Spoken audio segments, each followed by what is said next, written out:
Seu recado, fica à vontade. Se a gente não conseguir resolver o problema, ao menos partilhar, desabafar, trocar, já é uma boa ideia, né? Dona Jandira, um abraço para a senhora. Muito obrigada pelas suas palavras. Dona Jandira, de Cajazeiras 5. Agora sim, 19 de abril, dia do índio. E então, Gabriel Pinheiro, vamos falar mais a respeito dessa cultura que foi tão desprezada. Eu posso dizer assim? O que é que o antropólogo acha disso? É isso mesmo, vamos saber. Eu estou aqui, José Augusto, pai da Anaí, a Associação Nacional dos Direitos Indígenas. Me diz uma coisa, com relação aos direitos do índio, como é que eles vêm sendo tratados hoje? Há muito desrespeito ainda? Bom dia. Sim, há muito desrespeito, sim, sobretudo muito desrespeito ao direito às suas terras, né? Os índios na Bahia passam por momentos assim, de dificuldades grandes na nossa terra, vivem muitos conflitos por conta disso, né? Há muita morosidade do executivo em providenciar a regulação desses territórios, né? Há uma incompreensão grande também do judiciário em acompanhar esses processos de modo mais justo, né? O Brasil é um país que tem uma legislação indigenista bastante competente, as leis para os índios são leis boas, né? Mas, de fato, falta ainda meios para que elas possam ser devidamente cumpridas pelas autoridades. Muitas pessoas chegam a falar que as proteções para o índio seriam excessivas, que alguns estados, por exemplo, dedicam partes imensas de seus territórios aos índios, entregam partes enormes e os índios explorariam esses espaços, tornando-se milionários. Como é que os defensores dos direitos indígenas recebem esse tipo de crítica hoje no Dia do Índio? Bom, infelizmente não há índios milionários não, né? Mesmo porque os índios exploram as coisas coletivamente, então não dá para ficar milionário individualmente, né? Existem sim no Brasil alguns estados na Amazônia onde há terras indígenas extensas, mas são as terras que eles sempre ocuparam, não é nenhuma benevolência do Estado em garantir as terras que sempre foram deles, né? E nessas terras, na melhor das hipóteses, tem uma sobrevivência adequada, digna, né, dentro dos modos tradicionais, mas não há nenhuma condição dos índios ficarem milionários nesses territórios não, mesmo porque o modo de vida deles não permitiria isso. José Augusto, bom dia. Bom Daniela, dia. falando aqui do estúdio, eu tenho a maior admiração pela cultura indígena. Acho que é a nossa origem mesmo. Foram os primeiros brasileiros. O Brasil já existia, não é? Sim. E quando os portugueses chegaram aqui, os colonizadores, eles se agregaram, na verdade, ou roubaram essa cultura. Enfim, quantos índios nós temos ainda aqui na Bahia? E como é que se trata esses problemas de alcoolismo, de vícios e da doença que foi levada pelos brancos para as comunidades indígenas? Bom dia, Daniela. A gente tem na Bahia hoje cerca de 40 mil índios, né? E o que importa nesse número é que o número tem crescido muito, né? Mas qualquer outro segmento da população baiana, os que mais crescem são os indígenas. Eles quase que triplicaram nos últimos 20 anos de população, né?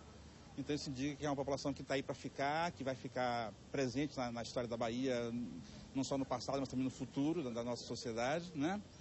E, claro, os problemas que os índios enfrentam hoje, né, com a expansão da sociedade, com a globalização, não são diferentes dos problemas que nossa própria cidade enfrenta, né? Inclusive, às vezes, problema de criminalização, problema de alcoolismo, né? Não é um problema maior nem menor do que nós enfrentamos, não, né? Mas tanto quanto é para nós, para eles também é um problema grave.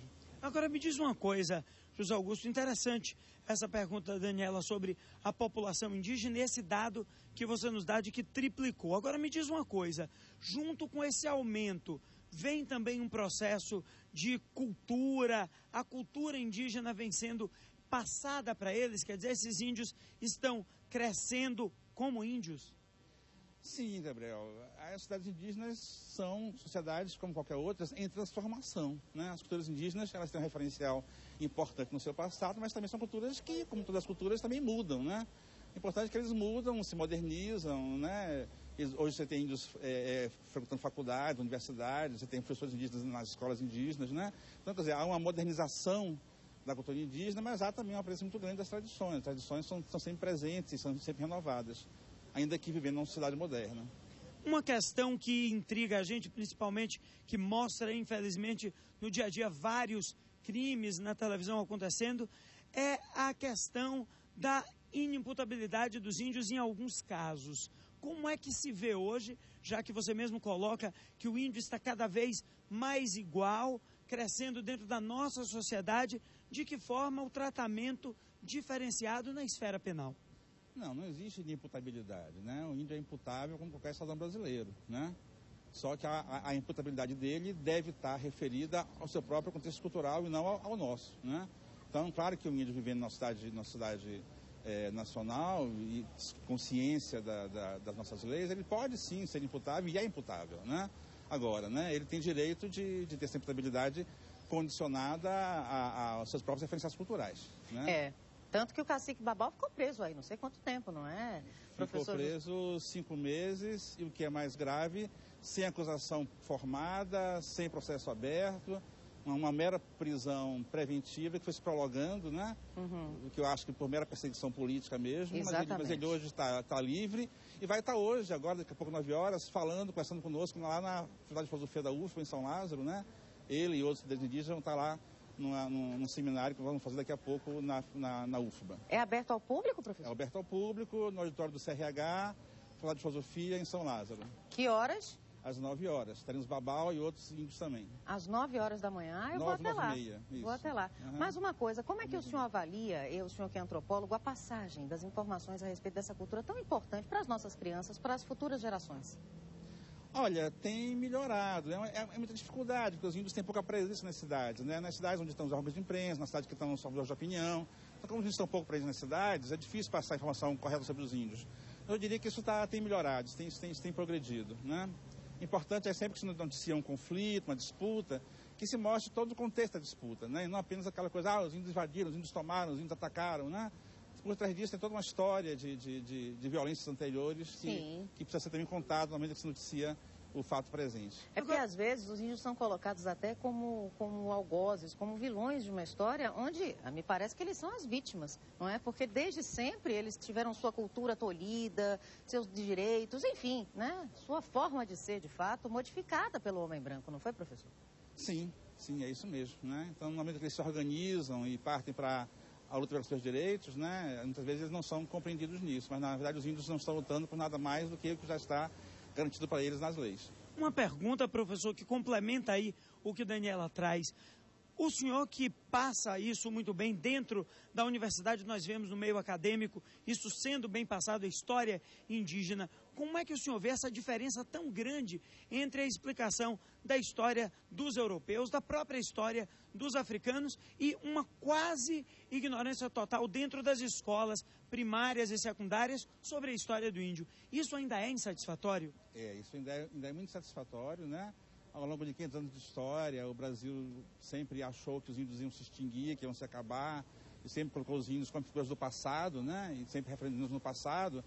Eles não são no passado, eles estão no presente, estão no futuro também. Então essa história precisa ser melhor contada mesmo, né? Existe inclusive uma lei recente, de 2008, a Lei 11.645, né? 11.145, que é uma lei que obriga o ensino de história e cultura indígena nas escolas, né?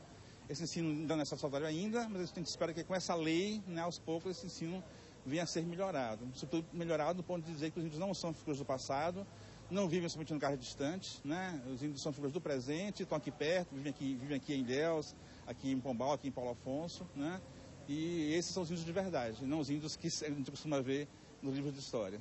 Ok, professor, muito obrigado. Pois aí, quem quiser conhecer um pouco mais dessa importantíssima história dos nossos ancestrais, dos verdadeiros donos dessa terra, pode ir para a Faculdade de Filosofia, que daqui a pouquinho vai ter bem mais sobre esse assunto. Daniela. Às 9 horas da manhã. Faculdade de Filosofia fica aqui na Federação, no bairro do São Lázaro. Quem quiser participar, fica à vontade. É um debate interessante, até para você entender. Por exemplo, heróis indígenas, que a gente não fala muito. Tibiriçá salvou São Paulo, ajudou muito os portugueses.